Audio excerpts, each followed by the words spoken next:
Hello, lovely, lovely person who has found their way to this video. I am so grateful to have you here. Here's a little heart for you. If any of you have found this, just know you're very lovely. Today we are going to discuss the newly revealed Genshin Impact character Yumemizuki Mizuki.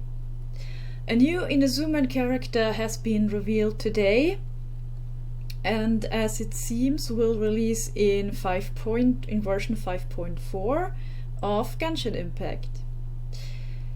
This lovely colorful character we have here draws some opposing opinions to herself, which often is the case in the Genshin Impact fandom, or really anything. There will always be different opinions.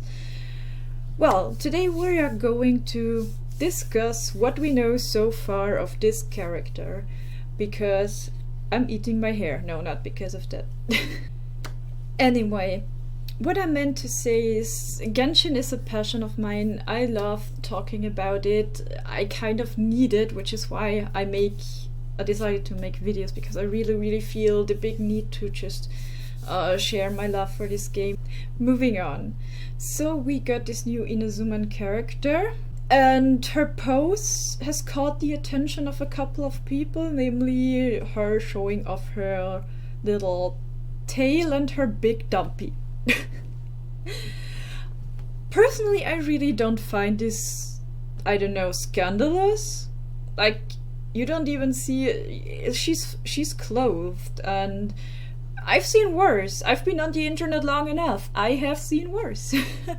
I mean, it's really, I don't know. It's just, to each their own. If you don't like that kind of stuff, good for you. If you like that kind of stuff, or if you actually like more scandalous kind of stuff, you do you. But this, I just think that's not, like, I really don't think that's something to be outraged by. My personal opinion. Her colors are very pretty. She's also got interesting eyes. Like, honestly, it kind of looks like she has a fetus in her eyes. I'm sorry. Like, what is this, fetus queen? I know she's supposed to be a Baku, and we're coming to that right now. She is a yokai. She's been introduced as a yokai, namely a Baku. And the Baku of Inazuma have turned themselves into girls and mixed themselves amongst humanity. And they work at the Isa bathhouse, as it seems. They looked for work there. Mitsuki specifically is a clinical psychologist. So here's the thing. Apparently all the Baku who came to work at the bathhouse pursued like clinical psychology, which is interesting. At least it says they stepped into the public eye as clinical psychologists. Well, they can eat dreams. They can eat bad dreams, and that could be a pretty big advantage in such a field, I'd say. As for Mitsuki, she's apparently the most renowned. Even Miss Yai Miko, or TZ Miko, respects her. I find it interesting that the introduction says she wouldn't call her cute exactly. And that not even Miku can tell what she is thinking. So apparently Mitsuki can read minds due to her nature as a Baku yokai. And as a Baku, she can read others' minds, but apparently hers is very closed off according to Yai, which is interesting. Specifically, I'm interested in what she said about what the introduction says. Only a handful of people ever sense a hint of the faint weariness hidden beneath her calm demeanor. So possibly she's the type who helps others but won't show her own struggles. It at least seems like there is a hidden tiredness, weirdness. Well, it's literally written here. What am I waffling on about? Come on, explain yourself better, me. Well, my guess is she's some sort of character who hides her troubles but helps others. However, she also has this mysterious touch. Mitsuki is noted to have a calm demeanor, which obviously is good as a psychologist to have. But I do wonder how she combines the bathhouse shareholder, because she is the major shareholder of the Isa bathhouse, and being a clinical psychologist, because as far as I'm aware, it is actually set by law of psychology, to have an appropriate environment in which you offer your service as a clinical psychologist or a psychotherapist. But we're talking about a fantasy game here, so why are we even fighting? Like, why are we fighting how she's dressed? Have you seen Yanfei? Does your lawyer look like that? I want to see a lawyer if your lawyer looks like that. Genshin has some elements. Sure, yeah, older characters seem to have more elements related to the occupation or whatever vibe. You couldn't tell. I understand that some people say you can't really tell Mitsuki is a psychologist due to how she is dressed. She looks more like the bathhouse worker and not even like the major shareholder. However, what would a psychologist even look like? The funny thing is this. Psychologists, not all of them are employed by, let's say, a clinic or something. Like, not even clinical psychologists. They don't necessarily work in an actual clinic. They could have their own place they work at, and offer their services, and they will dress however they want there. Obviously, there's no like specific dress code as far as I'm aware. By law, maybe you shouldn't turn up butt naked or something, of course. But there's nothing telling you how to dress. You don't have a uniform or anything like. Your psychotherapist or your clinical psychologist could pull up in cosplay if it's not too strange, I guess. I'm actually not sure if someone would turn up in pretty flashy clothes every day, if that would somehow, if that could cause troubles with the law, if a patient were to complain about the getup of the psychologist.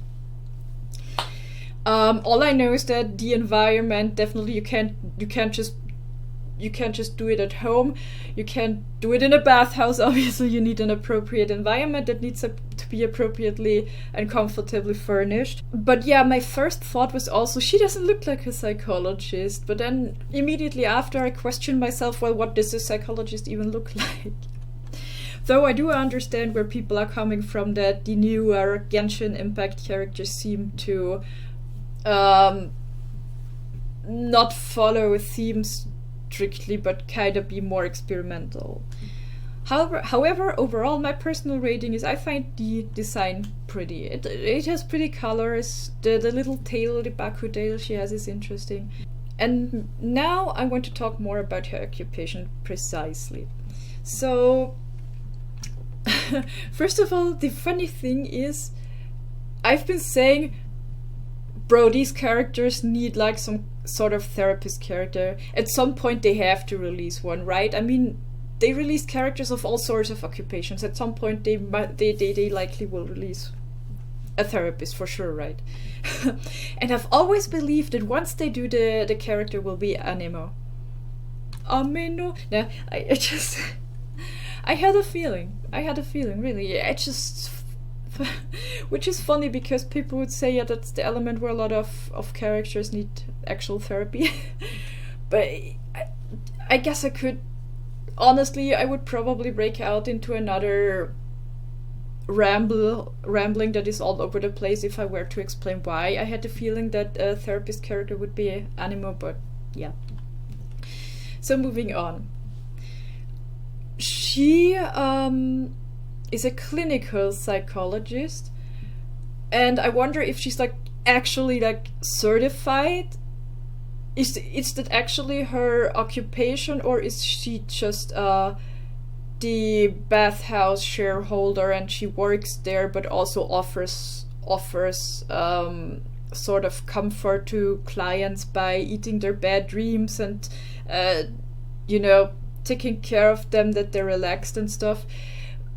If she's majorly like employed at the bathhouse, even though she's a shareholder, and that's why her getup looks like that, or if she actually works as a clinical psychologist the way we understand the job functions. It's interesting. I'm very curious how she will be presented, like what exactly her work entails. And here I want to get to another topic. I've seen people call her like, what? She's a psychiatrist. She's a therapist. She's a I don't know what. Clinical psychologist and psychotherapy and psychiatry, those are all different things. So I'm going to explain this for just a teeny tiny second, which will not be a second, probably 5 minutes or more. Anyway, I just meant to explain a psychiatrist is a person with a medical degree. They studied medicine and have a postgraduate specialization in psychiatry. So psychiatrists are not psychology students necessarily. To become a psychiatrist, you need a medical degree. And psychiatrists specialize in assessments, diagnosing you, and prescription. They prescribe medication to you. A psychotherapist, on the other hand, can't just prescribe anything to you. They don't have the medical degree. If you are just a psychotherapist, you don't prescribe medication or anything like that. A psychologist, going there all the way on the bottom here, is just a person who studied psychology and got their master's degree. They have a master's of science in psychology. If you have a if you made your master's of science in psychology, you are a psychologist. However, that doesn't mean you're a practitioner now, because you need often, in most countries anyway, you need a postgraduate education. Very similarly, actually, to how it works for medical students.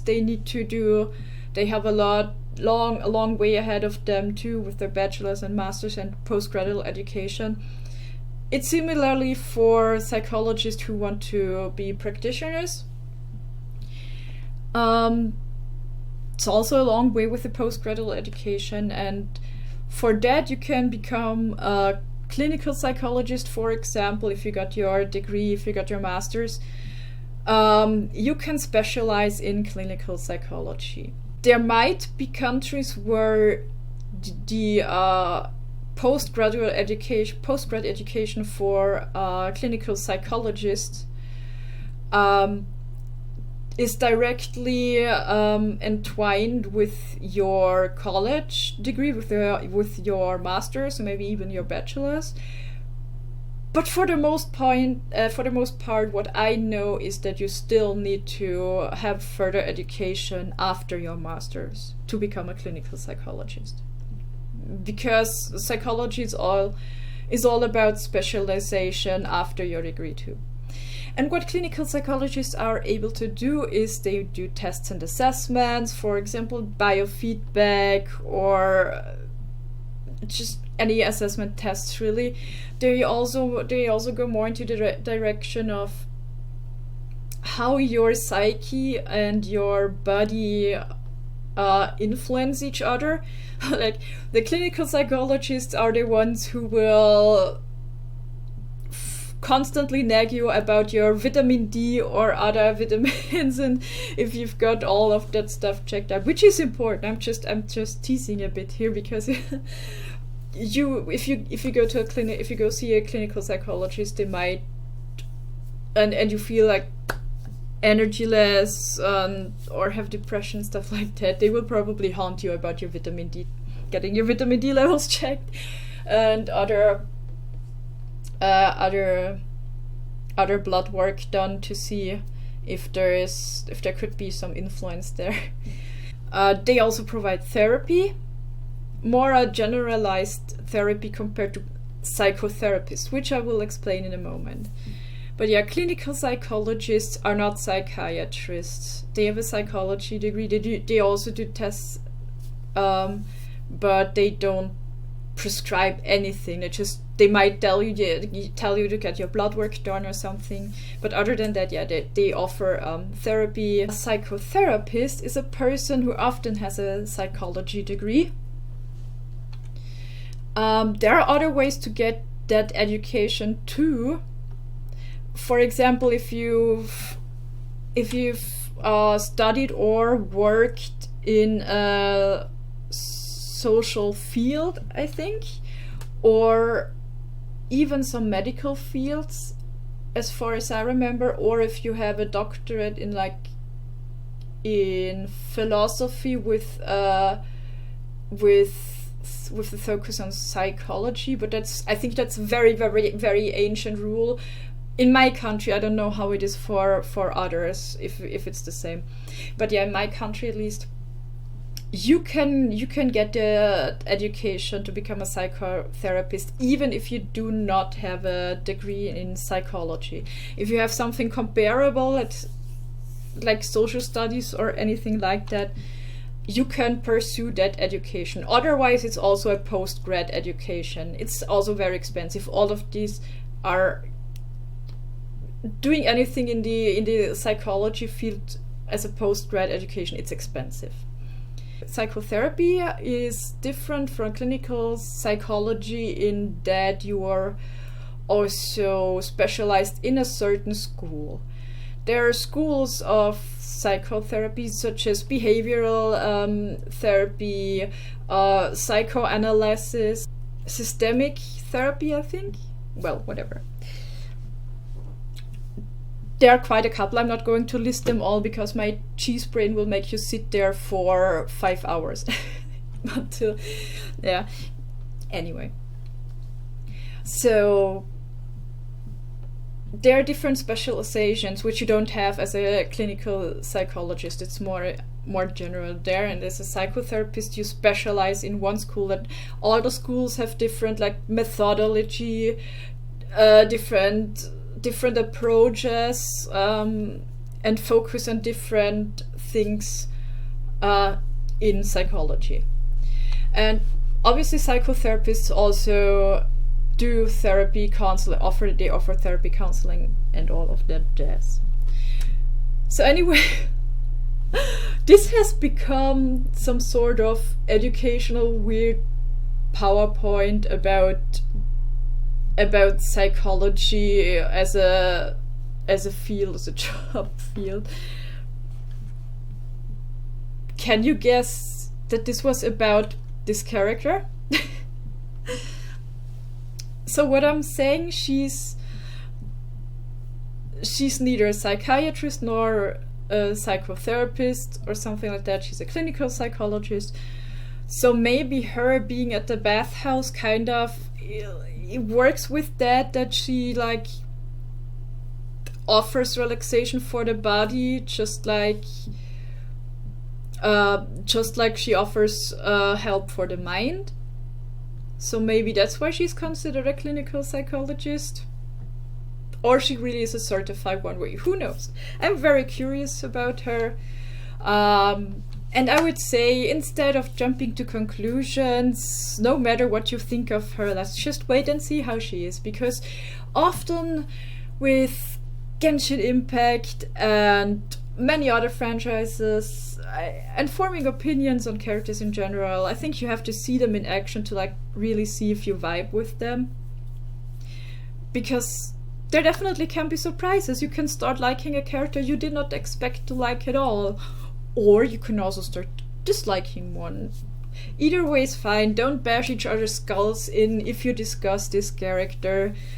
I know this is the internet, and you can just have the mindset of, oh, we're all anonymous anyway, and it doesn't matter, like, get used to it. But honestly, I think there is something called manners. And I think even online we should have some manners. Because behind each screen there's a whole person with thoughts, feelings, a story, family, problems. Just try to be respectful when discussing things.